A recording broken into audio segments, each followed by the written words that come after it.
আসসালামু আলাইকুম। আমাদের সি প্রোগ্রামিং কোর্সের আজকের দ্বিতীয় নাম্বার ক্লাস। আজকের ক্লাস শুরু করার আগে আমরা একটু দেখে নিই যে গত ক্লাসে আমরা কি কি শিখেছিলাম। গত ক্লাসের প্রথম টপিক ছিল হচ্ছে প্রোগ্রামিং আসলে কি। আমরা দেখেছিলাম যে প্রোগ্রামিং হচ্ছে কম্পিউটারকে নির্দেশ দানের ভাষা, যা মানুষ তৈরি করেছে। এছাড়াও আমরা দেখেছিলাম যে কম্পাইলার কাকে বলে, ইন্টারপ্রেটর কাকে বলে। কম্পাইলার হচ্ছে যে আমাদের সোর্স কোড থেকে প্রোগ্রামটাকে মেশিন কোডে রূপান্তর করে। ইন্টারপ্রেটরও ইন্টারপ্রেটরটাও একই কাজ করে, অর্থাৎ সোর্স কোডকে আমাদের হচ্ছে বাইনারি কোড অর্থাৎ 0-1-এ রূপান্তর করে। আমরা দেখেছিলাম যে এই পৃথিবীতে মানুষ তার নিজের প্রয়োজনে কম্পিউটারকে নির্দেশ দানের জন্যে বিভিন্ন রকম হাই লেভেল ল্যাঙ্গুয়েজ তৈরি করেছে। কেন তৈরি করেছে? কারণ সে বাইনারি ভাষায় কম্পিউটারকে কোনো নির্দেশ দিতে পারে না। মানুষ যে ভাষাগুলা তৈরি করলো তার মধ্যে একটা হচ্ছে সি ভাষা বা সি প্রোগ্রামিং। আজকে আমরা দেখব সি প্রোগ্রামিং এর গঠনটা কেমন হয়। প্রথমত আপনার স্ক্রিনে দেখতে পাচ্ছেন সি প্রোগ্রামিং এর গঠন। আমি বলে রাখি যে আপনারা যদি এই যে কিওয়ার্ড এগুলা না বুঝেন, যেমন ইনক্লুড, stdio, এগুলার মানে যদি নাও বোঝেন তাও কোনো সমস্যা নাই, শুধু গঠনটা মনে রাখবেন। তো চলুন শুরু করি। প্রথমে আমাদের সি প্রোগ্রামিং এর প্রথমে থাকবে হচ্ছে, যখন আমরা প্রোগ্রামটা লিখব তখন আমাদের সবার উপরে যে জিনিসটা থাকবে সেটা হচ্ছে হেডার ফাইল। এই জিনিসটা হচ্ছে এমন যে, মনে করেন একটা ভাষা, যেমন বাংলা, ইংরেজি, এই ভাষাগুলোর আছে হচ্ছে ব্যাকরণ অর্থাৎ গ্রামার। এই গ্রামারে এই ভাষাগুলোর বিভিন্ন রকম নিয়ম আছে, এই ভাষার লেখার, এই ভাষার আছে গঠন। ঠিক একইভাবে এই সি ভাষারও লেখার নিয়ম এবং গঠন আছে। সেই গঠন অনুযায়ী সবার উপরে থাকে হচ্ছে আমাদের এই হ্যাশ ইনক্লুড stdio.h। এটাকে বলা হয় হচ্ছে হেডার ফাইল। হেডার ফাইলের নিচে থাকবে হচ্ছে মেইন ফাংশন। ফাংশনটা কি? এই যে মেইন লেখা আছে এবং মেইনের পরে এই যে মেইন লেখাটা এবং মেইনের পরে যে একটা ব্র্যাকেট দেওয়া আছে, এটাকে বলা হয় হচ্ছে মেইন ফাংশন। এটাকে বলা হয় মেইন ফাংশন। মেইন ফাংশনটা কেন দরকার? আমরা জানি আমরা এই হাই লেভেল ল্যাঙ্গুয়েজে যেই প্রোগ্রামটা লিখি সেটা কম্পিউটার বোঝে না। কম্পিউটার শুধুমাত্র 0 এবং 1 বোঝে। যেহেতু কম্পিউটার শুধুমাত্র 0 এবং 1 বোঝে, সেহেতু এই হাই লেভেল ল্যাঙ্গুয়েজকে 0 এবং 1-এ কনভার্ট করার প্রয়োজন হয়। এই কনভার্ট করার কাজ করে হচ্ছে কম্পাইলার, যা আমরা গত ক্লাসে দেখেছি।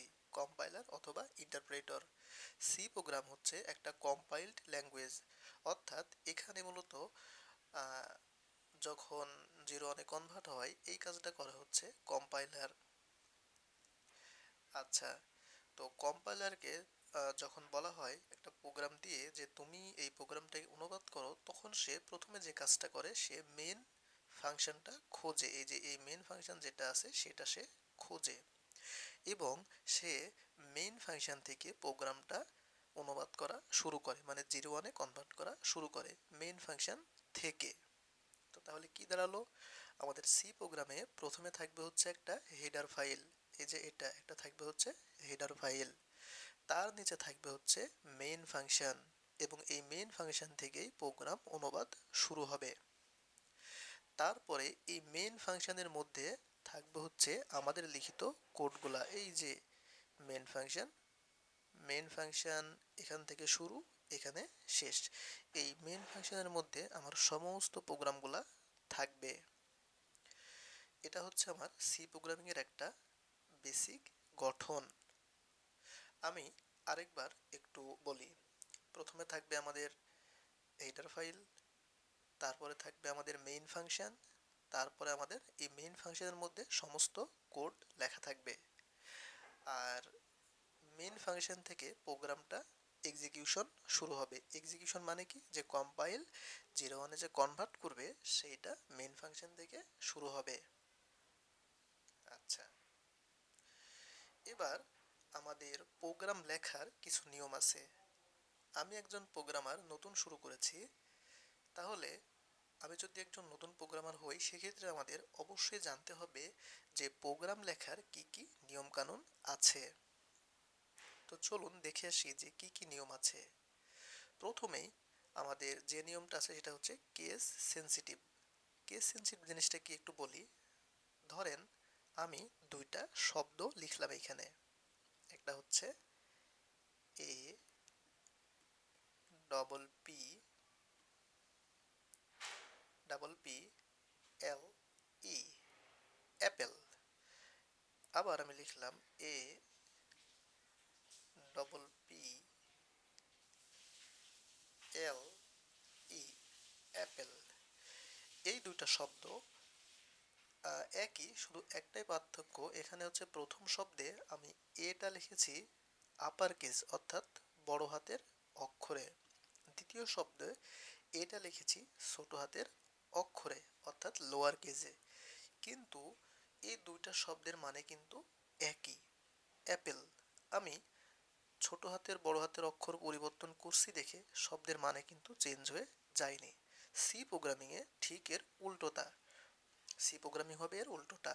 অর্থাৎ আপনি যদি সি প্রোগ্রামিংয়ে ধরেন এখানে দেওয়া আছে যে প্রিন্ট এফ, আপনাকে কথার কথা লিখতে হবে, এখানে ছোট হাতের অক্ষরে লিখতে হবে পি, কিন্তু আপনি যদি সেখানে বড় হাতের দেন তাহলে কিন্তু প্রোগ্রামে ইরর দিবে। এটাকে বলা হয় কেস সেন্সিটিভ, অর্থাৎ upper case lower case sensitive. অর্থাৎ ফলাফল কি দাঁড়ালো? ফলাফল হচ্ছে, প্রথম নিয়ম হচ্ছে আমাদের যেটা ছোট হাতের সেটা ছোট হাতে লিখতে হবে, যেটা বড় হাতের অক্ষর সেটা বড় হাতেই লিখতে হবে, এছাড়া প্রোগ্রামে ইরর দিবে। ক্লিয়ার? আচ্ছা, পরে আছে হচ্ছে, পরের নিয়মটা হচ্ছে প্রোগ্রাম লেখার প্রতিটা স্টেটমেন্টের শেষে একটা সেমিকোলন দিতে হবে। এই যে এটাকে বলা হয় হচ্ছে সেমিকোলন। প্রতিটা স্টেটমেন্টের শেষে একটা এরকম সেমিকোলন দিতে হবে। আচ্ছা, স্টেটমেন্টটা কি? স্টেটমেন্টটা হচ্ছে কম্পিউটারকে দেওয়া একটা নির্দেশ। আরো সহজভাবে বললে একটা লাইন, একটা লাইনকে একটা স্টেটমেন্ট বলা হয়, একটা পরিপূর্ণ নির্দেশকে একটা স্টেটমেন্ট বলা হয়। আমরা আগের স্লাইড একটু দেখি। এই যে দেখেন, আমি এখানে কোড বা স্টেটমেন্ট এখানে আমি লিখছি, ঠিক আছে? এই যে প্রিন্টএফ এর পুরাটা হচ্ছে একটা স্টেটমেন্ট। দেখেন স্টেটমেন্টের শেষে আমার সেমিকোলনটা কিন্তু দেওয়া আছে এখানে, এই যে। আচ্ছা, এটা দ্বারা বোঝায়, সেমিকোলন দেওয়া দ্বারা বোঝায় যে এই স্টেটমেন্টটা, এই নির্দেশটা এখান থেকে শেষ, এই লাইনটা এখান থেকে শেষ। তাহলে কি দাঁড়ালো আমাদের? ফলাফলটা হচ্ছে আমাদের কি করতে হবে, যে প্রতিটা স্টেটমেন্ট অর্থাৎ নির্দেশনার শেষে আমাদের একটা সেমিকোলন দিতে হবে। সেমিকোলন মানে এই চিহ্নটা। আচ্ছা, তারপরে আছে হচ্ছে যে ফাংশন বা কন্ডিশনের শুরু এবং শেষ বোঝাতে কার্লি ব্র্যাকেট ব্যবহার করতে হবে। আচ্ছা, আমরা আবার আগের স্লাইড একটু দেখি। এইখানে দেখেন আমি বলেছি যে মেন হচ্ছে একটা ফাংশনের নাম। শুধু এতটুকু মনে রাখেন, আপাতত বোঝার দরকার নাই যে ফাংশনটা কি, ওটা ইনশাল্লাহ পরে হবে। মেন মেন হচ্ছে একটা ফাংশন, তো প্রতিটা ফাংশনের শেষে এই যে কার্লি ব্র্যাকেট দিতে হবে, ঠিক আছে? এটা হচ্ছে নিয়ম। এই যে দেখেন মেইন ফাংশন, তার পরে আছে হচ্ছে একটা কার্লি ব্র্যাকেট। তো আমাদের নিয়মে কি বলা হয়েছে?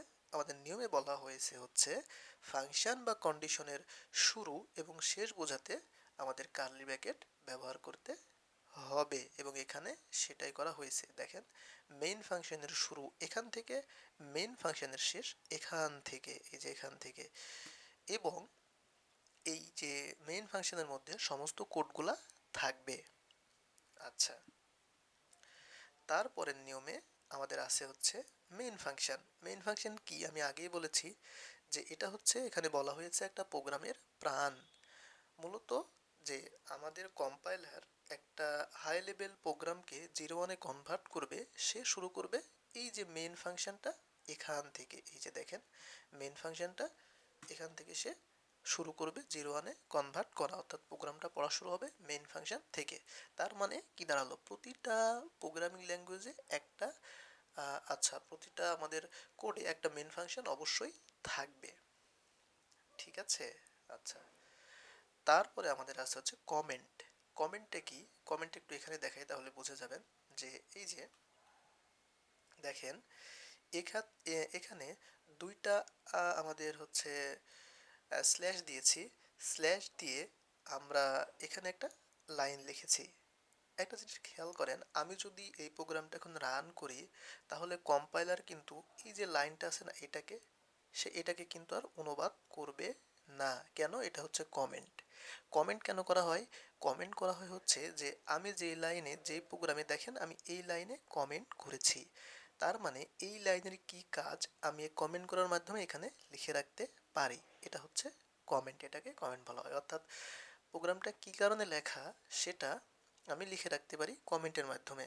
এবং প্রোগ্রাম যখন রান হবে, এক্সিকিউট হবে, জিরো ওয়ানে কনভার্ট হবে, যাই বলেন না কেন, তখন কমেন্ট মানে রান হবে না, ঠিক আছে।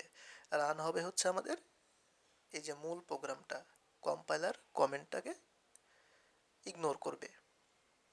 আচ্ছা, এখানে আরেকটা জিনিস আছে যে single line comment, double line comment, একাধিক লাইনের কমেন্ট। আচ্ছা, সিঙ্গেল লাইন কমেন্ট এভাবে করতে হয় দুইটা স্ল্যাশ দিয়ে, আর হচ্ছে যদি একাধিক লাইন কমেন্ট হয় সেক্ষেত্রে আমাদের স্ল্যাশ দিয়ে এখানে স্টার চিহ্ন দিয়ে এখানে এভাবে এর মধ্যে আমি একাধিক লাইন কমেন্ট করতে পারি এর মধ্যে, ঠিক আছে। তাহলে আমরা একবার পুরো বিষয়টাকে আরেকবার দেখি একবারে এক নজরে। প্রথমে প্রোগ্রাম লেখার প্রথম নিয়ম হচ্ছে আমাদের যেই শব্দটা বা যে কিওয়ার্ডটা, যেমন ধরেন প্রিন্টএফ, এই প্রিন্টএফ যদি এখানে ছোট হাতের পি থাকে এখানে ছোট হাতের লিখতে হবে, এখানে বড় হাতের লেখা যাবে না। যদি বড় হাতের থাকে তাহলে বড় হাতেরই লিখতে হবে, ছোট হাতের লেখা যাবে না, প্রথম নিয়ম। দ্বিতীয় নিয়ম হচ্ছে প্রতিটা স্টেটমেন্ট, অর্থাৎ প্রতিটা লাইনের শেষে আমাদের লাইন শেষের হচ্ছে বা স্টেটমেন্ট শেষের নির্দেশস্বরূপ একটা সেমিকোলন দিতে হবে। আচ্ছা, 3 নম্বরে কোনো ফাংশনের আগে ফাংশন শুরু এবং শেষের নির্দেশন স্বরূপ আমাদের কার্লি ব্র্যাকেট ব্যবহার করতে হবে। ফাংশন কি এটা আমরা পরে আলোচনা করব, শুধু এতটুকু মনে রাখেন। আচ্ছা, আরেকটা জিনিস, প্রতিটা প্রোগ্রামে একটা মেইন ফাংশন থাকবে, ঠিক আছে। প্রতিটা প্রোগ্রামে একটা মেইন ফাংশন থাকবে এবং প্রোগ্রাম মূলত এক্সিকিউশন বলেন আর জিরো ওয়ানে কনভার্ট বলেন অনুবাদ বলেন এই মেইন ফাংশন থেকেই শুরু হবে। এবং আমরা প্রোগ্রামে আরেকটা কাজ করতে পারি, কমেন্ট করতে পারি। কমেন্টটা কী জন্যে? যাতে করে একটা কোড কী জন্য লেখা আমি সেটা মনে রাখতে পারি বা সেখানে লিখে রাখতে পারি, ঠিক আছে। আচ্ছা, এবার হচ্ছে আমাদের আছে হচ্ছে টোকেন। টোকেন হচ্ছে প্রোগ্রামের প্রতিটি ক্ষুদ্রতম অংশকে বলা হয় হচ্ছে টোকেন। যেমন কিওয়ার্ড, এটা একটা টোকেন, আইডেন্টিফায়ার একটা টোকেন, ডেটা টাইপ, এই যে এগুলো হচ্ছে একটা টোকেন। যেমন ইন্টিজার, রিটার্ন, ইফ, হোয়াইল, এগুলো হচ্ছে এক একটা টোকেন। টোকেন হচ্ছে যেমন এখানে আছে হচ্ছে আইএনটি, ঠিক আছে। আইএনটি, আইএনটির পূর্ণরূপ কি জানেন? আইএনটির পূর্ণরূপ হচ্ছে ইন্টিজার। ইন্টিজার মানে কি? পূর্ণ সংখ্যা। কিন্তু আপনি যদি প্রোগ্রাম লেখার সময় ইন্টিজার পরিপূর্ণভাবে লেখেন, কম্পিউটার কিন্তু এই ইন্টিজার শব্দটাকে চিনবে না। সে চিনবে হচ্ছে আমাদের এই আইএনটি নামক যে কিওয়ার্ডটা আছে সেটাকে সে চিনবে। এটা হচ্ছে একটা টোকেন। টোকেন হচ্ছে এমন ক্ষুদ্রতম শব্দ যা কম্পিউটার চিনে, ঠিক আছে। বোঝাতে পেরেছি আমি? আচ্ছা, আইডেন্টিফায়ার এরকম যতগুলো আছে সবগুলাই হচ্ছে আমাদের টোকেন, ডেটা টাইপ, এগুলো হচ্ছে সব টোকেন। আচ্ছা, ইনপুট আউটপুট। এবার আমাদের আছে হচ্ছে যে হচ্ছে ইনপুট আউটপুট।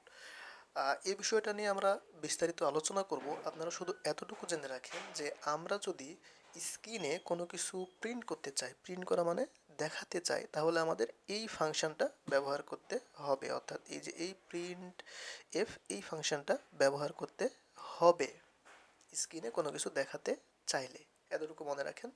আর আমরা যদি ইউজার থেকে কোনো কিছু ইনপুট নিতে চাই তাহলে আমাদের স্ক্যানের ব্যবহার করতে হবে। যেমন আমরা সবাই কম বেশি ক্যালকুলেটর ব্যবহার করেছি। এই ক্যালকুলেটরে যখন ইউজার ইনপুট দেয়, ইউজার দিল যে 3+5, ক্যালকুলেটর তখন দেখাবে 3+5 সমান ইকুয়াল 8, এরকম আর কি। তো এই যে ইউজার যে ইনপুট নিল এটা আমরা সি প্রোগ্রামিংয়ে নিব হচ্ছে স্ক্যানএফ এই ফাংশনের মাধ্যমে। আমি আবারও বলি, আপনারা শুধু এতটুকু মনে রাখেন, ফাংশন আমরা এর পরের ভিডিওতে আলোচনা করব ইনশাআল্লাহ বিস্তারিতভাবে। আজকের ভিডিও এ পর্যন্তই, দেখা হবে আমাদের পরের ভিডিওতে।